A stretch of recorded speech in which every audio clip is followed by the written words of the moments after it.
Mr. Sanjay Asher, who is a well-known personality in corporate consultancy under legal luminary. Sanjay Asher is a senior partner with Crawford Bailey & Co., which is India's oldest law firm, established in 1830. He has been a practicing advocate since 1991 and was admitted as a solicitor in 1993. He is also a qualified chartered accountant. He specializes in the fields of corporate law and commercial law, cross-border M&A, joint ventures, and capital markets, and advises large, medium, and small businesses in these areas. Sanjay serves as an independent director of public and private companies, which include Ashok Leyland Limited, Sun Pharmaceutical Industries Limited, Deepak Nitrate Limited, Sonata Software Limited, Sudarshan Chemical Industries Limited, and Hawkins Cookers Limited. He has been a noted speaker at various seminars and conferences, both domestically and internationally. He has authored several articles published in national and international publications and also co-authored a book on the Companies Act 2013, which was published by CCH, a division of Wolters Kluwer. So please welcome Mr. Sanjay Asher, Senior Partner, Crawford Bailey & Co.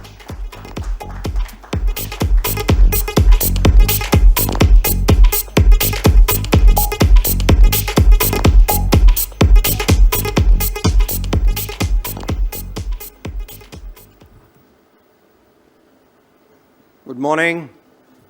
After the very inspirational speech by Nikhil Bhai, my job has become extremely difficult.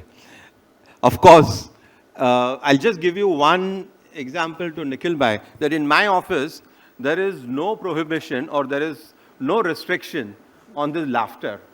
And I'll tell you one aspect of it, that some of the clients, okay, when I'm there in my room or in my office or in the conference room, so many times they tell me that, Sanjay Bhai, I've not heard your belly laughter for a long time now. And my belly laughter in my office on a particular thing to make things a little lighter, interesting, etc. From one end of the office, it's heard in the other end of the office. And then it gives a signal to all the people in the office that boss is in good mood. We can go and get anything out of him at the moment. And he's going to be in that better mood for rest of the day after hearing couple of belly laughters of mine. Be that as it may, today's topic for me is India's growth story. And I will couple that with governance. Because once you have the growth, you also need governance.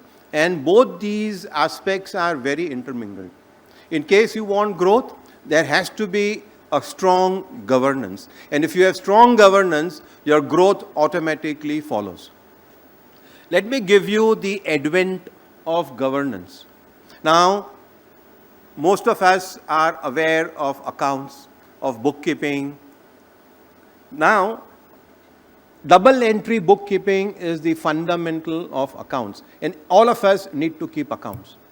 Now, the aspect or the invention of double entry bookkeeping was invented sometime in the 13th or the 14th century by a gentleman, by an Italian gentleman called Luca Piccioli. It is only after the invention of double entry bookkeeping that the accounts started getting recorded or started getting maintained and the aspect of governance came about. Now you will ask me as to why are you saying that it is only because of the double entry bookkeeping. I know it will be a little boring, but you'll have to endure me for some time on that. Now, if at all you maintain proper accounts, which can be inspected, which can be checked by anybody, and there are found no mistakes or everything is found above board, then obviously there is good governance. In other words, the important aspect of governance is the double entry bookkeeping, which are maintained in a proper manner. Now, in those times, the trade in the world used to be through, today also, it is through the merchant shipping. Now, what used to happen? From east to west and from west to east, there used to be cargo which used to get transported. Now, obviously, there was no internet, there was no fax, there was no other communication methods, and some of the methods were the pigeon methods, etc. So what used to happen? If at all any cargo was being shipped from west to east, in other words, if there was an abundance from the west and the cargo had to be sent to the east, there used to be the captain of the ship and his crew, etc. So the family members of the crew, the family member of the captain, used to send message when the vessel is nearing to the east, saying that, look, there is going to be X amount of particular goods which is going to come to the east. And therefore, the demand for that particular product would increase. And if I may use the word insider, insider would mean the captain of the vessel and his crew would be able to trade on that particular commodity or on that particular item of business and would make money on the side, because they had information prior to the vessel reaching the bay, reaching the port, and then the goods are then accordingly sent in the market. Similarly, from east to west, again, whatever was extra in the east and which had to be exported to the west, message used to go to the west and people used to accumulate near the port in the coffee houses there, saying that, look, this is the commodity which is going to come and the prices of that particular commodity is going to increase. The point which I'm trying to make is that insider trading or governance is not a new phenomenon. It is a phenomenon which has been prevalent since times immemorial, since the 13th and the 14th century. Now, let me now digress to say that, look, good governance is important, whether at home, whether in an office, whether the office is a mom and pop shop, whether it is a large MNC, anything. If there is good governance, then obviously everything else will fall in place. Now you see, what is a stock exchange? Stock exchange is the barometer of an economy. We are soon going to be the third largest economy in the world.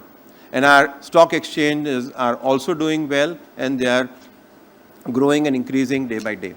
But if there is no good governance, obviously the business entities which have bad governance or which have lack of good governance obviously are not traded at higher price. Why are the companies such as TCS or any other HDFC or Kotak Bank, I don't want to name these entities, but the entities which are doing well on the market, is because there is good governance.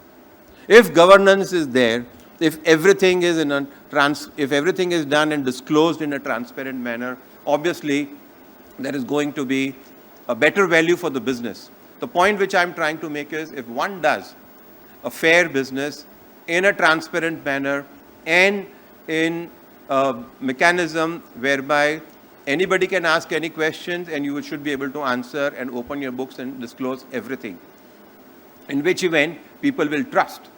There are certain brand names, all of us trust them blindly. Why? That is because we are sure that the product which they are selling do meet with all aspects of governance, and therefore we must patronize that particular brand name, we must buy those particular products. If those particular products are bought, obviously there will be a growth. So governance and growth are like a three-legged race, and both growth and governance have to be put together.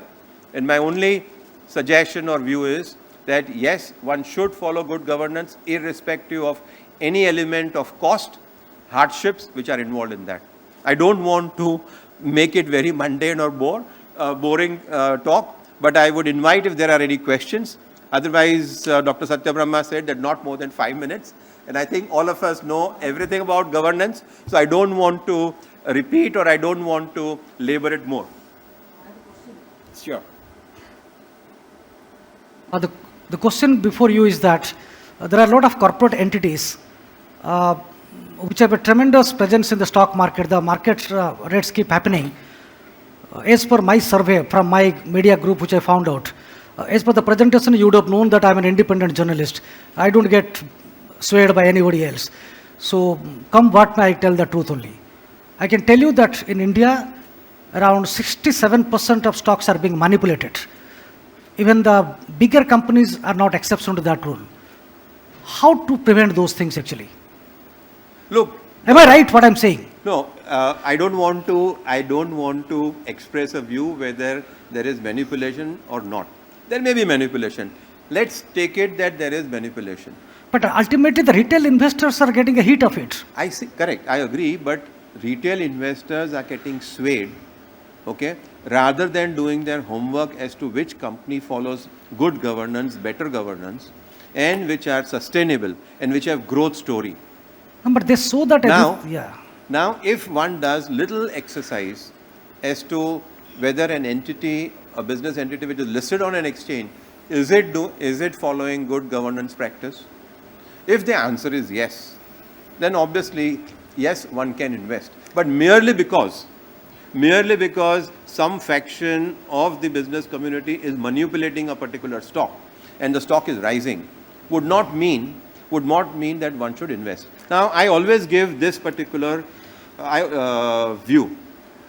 If you go 30 years back, okay, there used to be certain Parsi individuals, okay. Suppose they have the salary of rupees 10,000.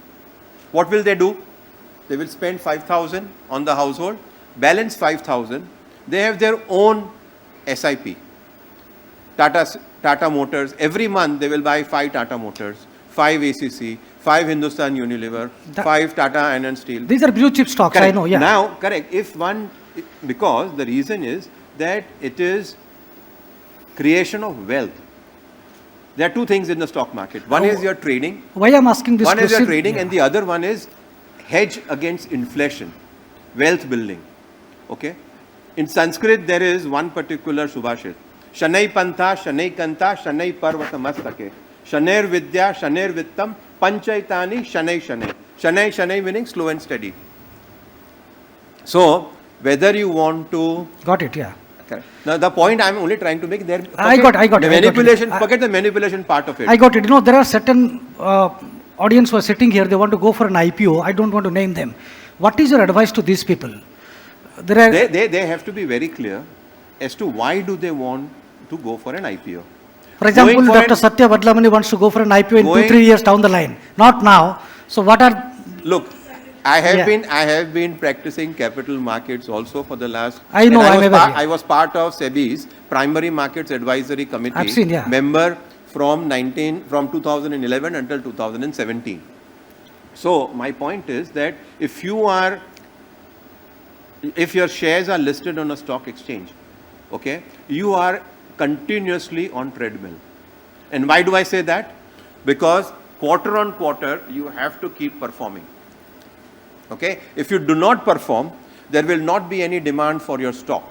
If there is no demand for your stock, it may remain where it is, or it may go down. Because it's all a question of demand and supply. Now, if you are a promoter and you are taking a company to the exchange, there is something like prevention of insider trading regulations. It's true. And there is something like unpublished price sensitive information. True.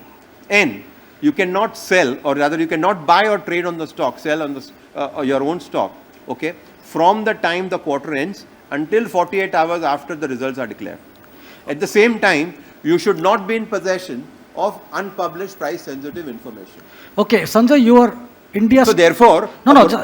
Sanjay, you are India's top 10 corporate strategist. I know that very well. You are also one of the biggest legal luminary also. What precaution do you take when a company invites you to check for this corporate governance practice? Sometimes the rating agencies are being influenced also to give them ranking like BBB or something by different ways. What do you advise them actually? What do you advise them? So I tell them that be candid. Don't provide any... If they don't listen. Sorry? If they have something in their mind. So now, if they have in their mind, if somebody's mind is manipulative, okay, you can't do anything about it.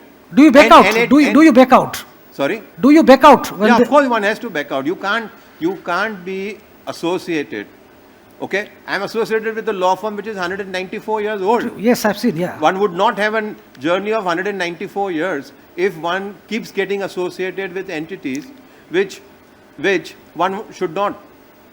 So the point being that it's a slow and steady growth. Very good, yeah. Okay? It's not like an instant cup of coffee. Okay? The point is that if somebody wants to go to the stock market, one should be very clear as to that, yes, it wants money for the purpose of expansion or for the purpose of capital expenditure, and it has already leveraged to the highest level. Very good, yeah. That was a wonderful, Thank you. candid Thank conversation you. you had. Not at all. And I think I know it was I asked the very boring. uncomfortable question, which is a fact actually. Yeah, because But you have question- answered quite correctly. I really deeply appreciate that one. So that is Sanjay Asher for you, India's top 10 corporate strategist and a legal advisor actually. Please be on the stage actually.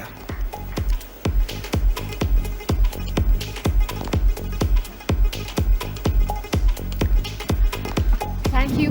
Please come. Thank you, Mr. Sanjay good Asher, talk. Have lunch Senior and go. Please Partner, don't- Crawford, Bailey & Co. As Dr. Satya Brahma presents him with a memento